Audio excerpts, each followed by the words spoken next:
Yomji berhasil kabur dari tempat mengerikan tersebut sambil membawa seorang bayi. Ia nyaris tertabrak. Kesempatan itu ia manfaatkan untuk meninggalkan si Jabang Orok agar tetap aman, yang seharusnya tempatnya bukanlah di sini.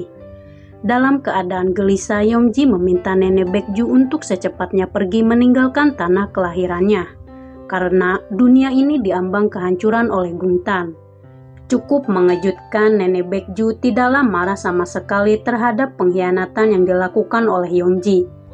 Setelah apa yang dilakukan olehnya memberitahu letak patung-patung Dolharebang yang sudah Nenek Baekju anggap sebagai anak-anaknya, ia tetap menyayanginya, bahkan tak membencinya sama sekali. Perasaan Yomji semakin terkoyak saat Nenek Baekju pura-pura tidak tahu atas pengkhianatan yang dilakukan oleh dirinya. Dengan kata lain, Nenek Baekju tidak akan pergi kemanapun ataupun lari dari kenyataan. Lantaran ia sudah hidup sejak lama di Pulau Tamra yang diciptakan oleh nenek moyang mereka, sudah diwariskan turun-temurun dari generasi ke generasi selanjutnya. Ia menegaskan akan melindungi Pulau Tamra. Terlepas dari apapun itu, Nenek Baekju meminta Yomji untuk melakukan hal yang sama seperti dirinya kelak nanti menjadi orang yang berguna. Dalam keadaan campur aduk, Yomji bertemu dengan Gungtan. Sontak saja ia memohon untuk tidak menemui Nenek Baekju dengan cara menahannya, serta mengatakan bahwa ia sudah mengetahui letak keberadaan para patung Dolharebang yang dia inginkan. Sayangnya tawaran itu gagal. Gungtan sudah diliputi oleh hasrat membalas dendam kepada mereka. Sebagaimana mestinya mereka juga harus merasakan rasa sakit yang dirasakan olehnya. Karena sudah mengkhianatinya, Yomji terancam mendapatkan hukuman karena sebab akibat melanggar peraturan Gungtan. Sementara Miho bermimpi melihat sosok rusa hutan seolah-olah mengajaknya keluar dari tempat itu. Tidak tahu pertanda baik ataukah buruk, ia pun mencoba untuk keluar dari gua. Tiba-tiba kekuatannya bangkit, keajaiban menghampiri Miho. Kekuatannya yang selama ini bersembunyi akhirnya berhasil kembali pada tubuh aslinya.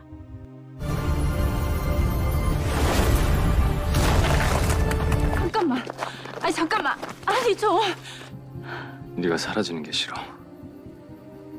Sebagai tetua satu-satunya, Nenek Baekju mendatangi Gungtan guna menghentikan petualangannya untuk balas dendam dan menghancurkan dunia.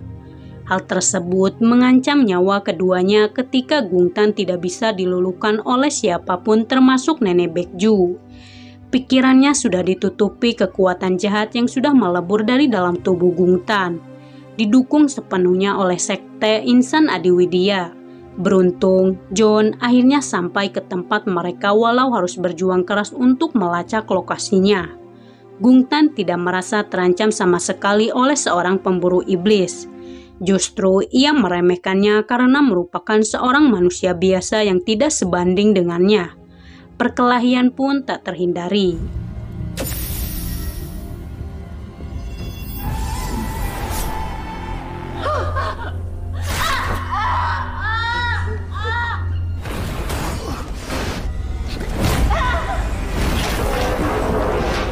Naas, si John tak dapat mengalahkan Gungtan yang jauh di atas rata-rata. Sekarang nyawa Yomji bersama Nenek Baekju menjadi dalam bahaya dengan Gungtan akan membunuh keduanya untuk memancing Nenek Baekju segera memberitahu patung Dolharebang. Dikarenakan tidak tahan harus menyaksikan Yomji kesakitan disiksa oleh Gungtan. Mau tidak mau ia pun membeberkan semua letak para patung Dolharebang sampai dengan kebangkitan dari para leluhur Tamra ikut terseret.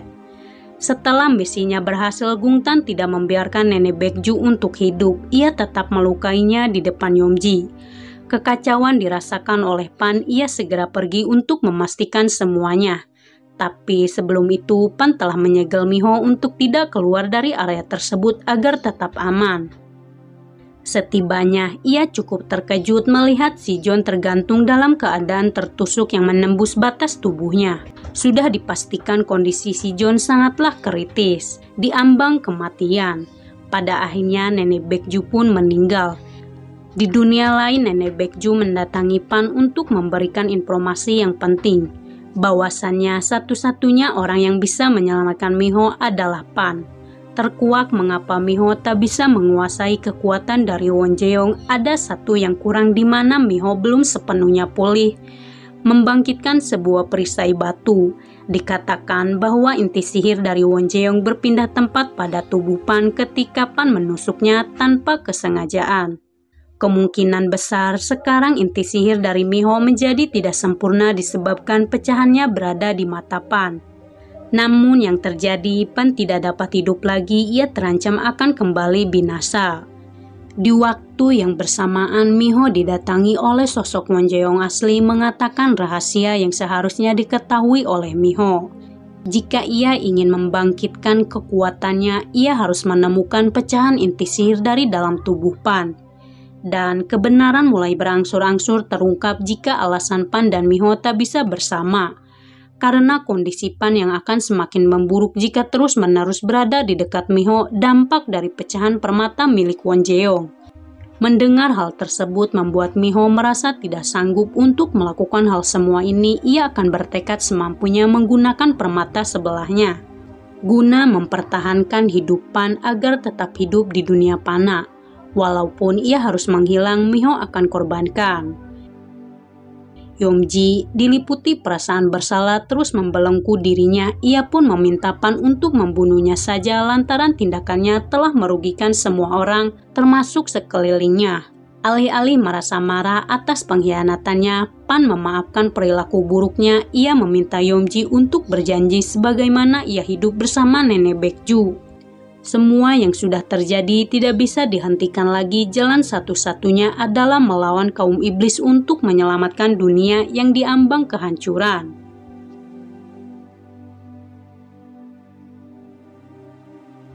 Kembali ke masa lalu, konon katanya sosok Angulimala adalah orang yang suka membunuh karena mendapatkan hukuman oleh dewa. Ia sudah menyelesaikan misinya membunuh 999 orang yang ia temui. Misinya hampir saja selesai ketika cobaan berat harus ia dapat. Saat ibunya harus menjadi korban berikutnya untuk menyelesaikan tugasnya yang ke-1000.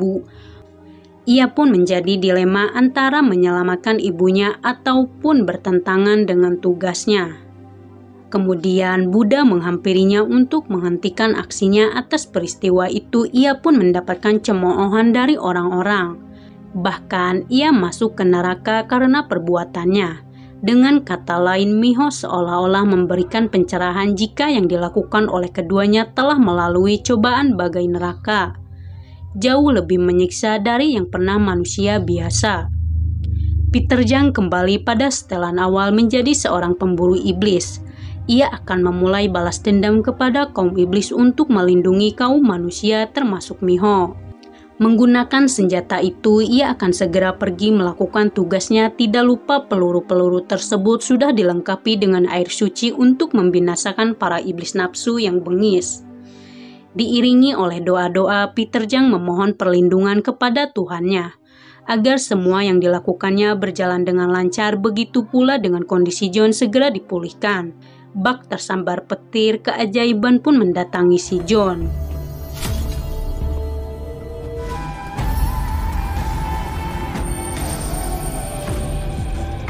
Sementara itu, Gungtan sangatlah bahagia sebagaimana keinginannya untuk menuntut balas dendam akan segera terwujud.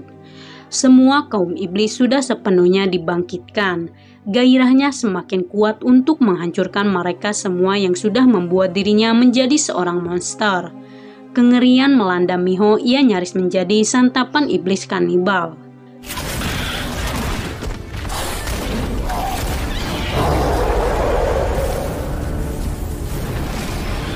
Akan tetapi situasi semakin menarik di mana Gungtan datang bersama para pengikutnya untuk melawan kebaikan. Beruntung Pan datang tepat waktu untuk mengulurnya. Agar Miho dapat menuju puncak teratas mengaktifkan sebuah perisai batu buntut dari kekacauan semua ini. Namun yang terjadi momok mengerikan sudah menanti mereka.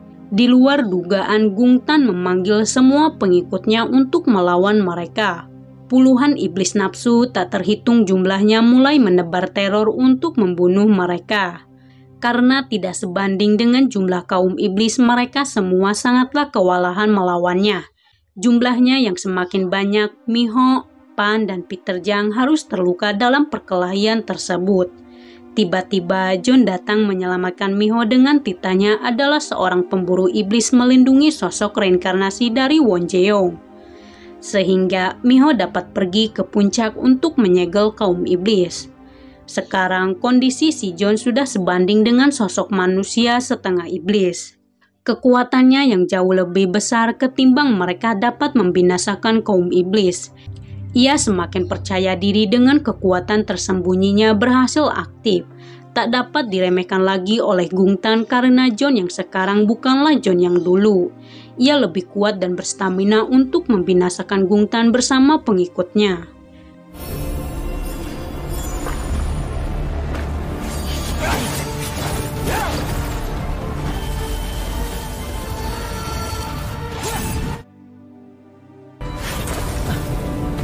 Miho sangat kesulitan membuka perisai batunya. Ada beberapa kekurangan yang ia peroleh.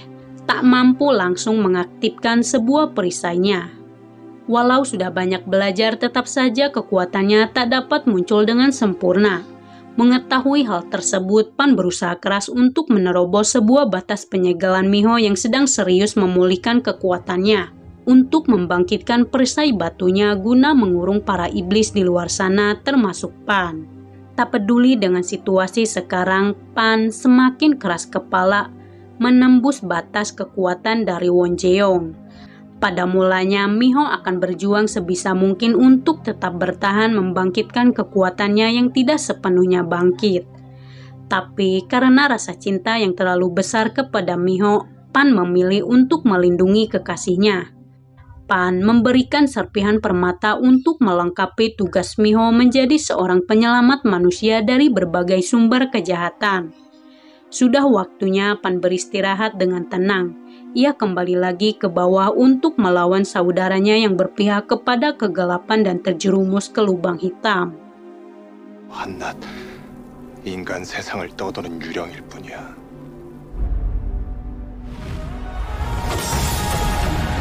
Singkat cerita, Miho akhirnya berhasil memulihkan semua kekuatannya. Ia sukses melakukan kultivasinya, membangkitkan perisai batu satu persatu dengan keadaan campur aduk karena ia sadar akan kehilangan Pan untuk selamanya. Semua orang berjuang keras semampu mereka untuk melawan kejahatan yang tiada akhir silih berdatangan. Ironisnya, Pan harus lebih dulu terluka oleh senjata Gungtan. Disusul dengan Gungtan juga terkena imbasnya karena sejak awal mereka berdua sudah ditakdirkan untuk bersama-sama. Maka akhir dari petualangan mereka menjadi sosok manusia separuh iblis sudah selesai sampai di sini. Keduanya dibinasakan berbarengan dengan Miho telah menyelesaikan tugasnya mengaktifkan perisai batu. Dengan kata lain, mereka pun berhasil membinasakan para kaum iblis. Mengurungnya di sebuah batu raksasa berada tepat di atas bukit.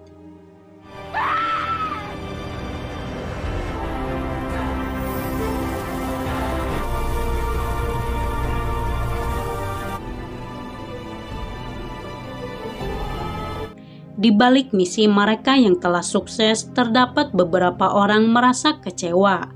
Sekte Insan Adiwidya sudah lama berpihak pada kegelapan, tentu tidak suka dengan akhirnya Cahaya Putih telah memenangkan pertandingan talak ini.